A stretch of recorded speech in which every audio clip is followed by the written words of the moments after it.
اس video میں ایک چھوٹا سا قاعدہ بیان کرنا چاہوں گا۔ وہ قاعدہ یہ ہے کہ عربی یا فارسی زبان کی کوئی ایسی عبارت آپ کے سامنے آئے جس میں مرکب عطفی ہو اور معطوف اور معطوف علیہ دونوں فعل ماضی ہوں یا امر کے صیغے ہوں،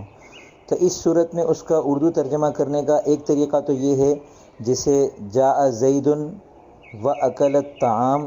زید آیا اور اس نے کھانا کھایا۔ ایک طریقہ تو یہ ہے جو بالکل لفظی ترجمہ ہوتا ہے۔ اس کا ایک اردو میں بامحاورہ ترجمہ کرنے کا آسان طریقہ جس سے ترجمہ بھی بہت دل نشین محسوس ہوگا اور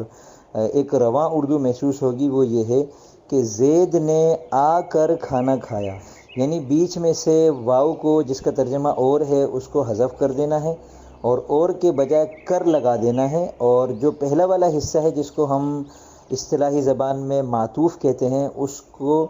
امر کا صیغہ بنا دینا ہے، یعنی اس کے آخر سے جو ماضی کی جو علامت تھی جیسے آیا ہے تو اس میں جو یا ہے اس کو ہم گرا دیں گے، صرف آ رہنے دیں گے اور آگے لگا دیں گے کر۔ تو جاء زید و اکل الطعام، زید آیا اور اس نے کھایا، تو آیا اور کو ہم کر دیں گے آ کر۔ اب چونکہ کھانا کے لیے فعل ماضی میں نے لگتا ہے تو ہم کہیں گے زید نے آ کر کھانا کھایا۔ تو یہ چھوٹا سا قاعدہ ہے، لیکن اس سے جو ترجمہ کرنے والے ہمارے دوست ہیں یا جو ہمارے طلبہ ہیں جن کو کتابوں میں ترجمہ کرنے کی ضرورت محسوس ہوتی ہے، امتحان میں ترجمہ کرنے کی ضرورت محسوس ہوتی ہے، آپس میں تکرار کرنے کے لیے، اساتذہ کو بچوں کو پڑھانے کے لیے اچھا ترجمہ کرنا ہوتا ہے، تو اس چیز کو اگر سامنے رکھیں گے تو انشاءاللہ ہمارا ترجمہ بہت زیادہ دل نشین محسوس ہوگا، اور قاعدہ بہت چھوٹا سا ہے اور بالکل واضح ہے، تو انشاءاللہ سمجھ میں آ گیا ہوگا۔